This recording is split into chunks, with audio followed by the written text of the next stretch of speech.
આજના વિડીયોમાં જામનગરમાં જે હાપા માર્કેટિંગ યાર્ડ છે એના વિશે ચર્ચા કરવી છે। ત્યાં અત્યારે કેવડી મોટી લાઈનો છે અને યાર્ડે એક ડિસિઝન લીધું છે અંગે ચર્ચા કરવી છે। પણ એ પહેલા છે એક જાહેરાત કરી દઉં કે આગામી રવિવાર એટલે કે 9 તારીખે છે બપોરે 3 વાગે જે ભાણોડ પાસે 3 પાટિયા ગામ છે ત્યાં આંબેડી ગામના પાટીએ છે એ ખેડૂત મહાપંચાયત યોજવા જઈ રહી છે। તમામ ખેડૂત નેતાઓ છે એ સભા સંબોધવાના છે। તો તમામ ખેડૂતોને છે આસપાસના વિસ્તારના ખાસ કરીને જામનગર, દ્વારકા, પોરબંદર, રાજકોટ આ બધા ગ્રામ્ય વિસ્તાર ખેડૂતોને છે એ આહવાન કરવું હતું એક વખત છે આવી અને છે એકતાનો પરિચય આપો, સરકારને છે ખેડૂતોની તાકાત દેખાડો। જે માવઠું થયું છે એ બાબતે દેવું માફ કરવું કે નહીં એ સરકારને ખબર પડે ને એટલે એકવાર છે મોટી સંખ્યામાં આવીને તાકાત દેખાડવાનો છે સમય છે।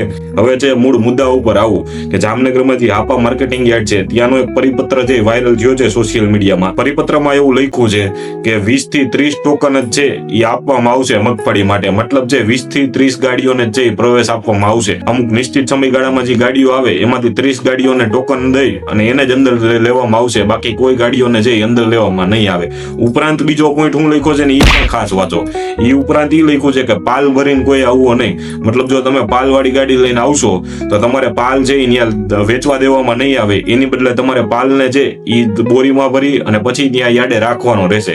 એનો મતલબ તમે સમજી શકો છો ખેડૂતોને જે દાજિયા ઉપર દામ દેવાનું કામ છે આજે સરકાર અને આ યાર્ડના સત્તાધીશો છે એ કરી રહ્યા છે કે પાલ ભરીને પણ આવવાનો નહીં, પાલને છે તમારી બોરીમાં ભરી અને ત્યાં રાખવો જોશે તો જ છે વેચવા દેવામાં આવશે। આવા તાનાશાહી ભર્યા નિર્ણયો છે એ ખેડૂતો માટે લેવામાં આવી રહ્યા છે। એટલે ખાસ ખેડૂતોને કેવું હતું કે સરકાર છે એક તરફ એવી વાતો કરે છે કે હવે કડદો નહીં કરીને આમ નહીં કરીને તેમ નહીં કરી, અને અત્યારે જે યાર્ડ છે એ એવા નિર્ણયો જાહેર કરે છે જેથી કરીને ખેડૂત છે હેરાન થાય। કારણ કે જો પાલ ભર્યો હોય ને હવે પાલમાંથી પાછી બોરીઓ ભરવાની થાય તો ખેડૂતને જે ગાંઠની પરેશાની થાય છે એ પાલ વેચવા દેવામાં એમને વાંધો હું હશે એ નથી સમજાતું। અને બીજો પ્રશ્ન, માત્ર 30 ગાડીઓને ટોકન આપે, બાકી બધી ગાડીઓને જઈ રસ્તામાં લાઈનમાં ઊભું રહેવાનું કહેવામાં આવ્યું છે। એટલે અમુક વ્યક્તિઓના જઈ મને મેસેજ આવ્યા કે અમુક વ્યક્તિઓના અઠવાડિયા સુધી ગાડીઓ લાઈનમાં રહી અને પછી વારા આવે છે। તો વિચાર કરી એમ શકો છો કે આ માવઠા દરમિયાન છે ખેડૂતોની છે કેવી દયનીય હાલત થઈ છે। એટલે ખાસ સરકારને કેવું હતું રાહત પેકેજ બહાર પેકેજ તો સમજા તમે દેણું માફાઈ કરી શકો એમ નથી, તમારામાં તેવડ જ નથી, પણ જે આ ખેડૂત હેરાન થાય છે તમારા યાર્ડના સત્તાધીશોના કારણે એ પણ બંધ કરાવી શકતા નથી। એટલે ખાસ ખેડૂતોને કેવું હતું એક થાજો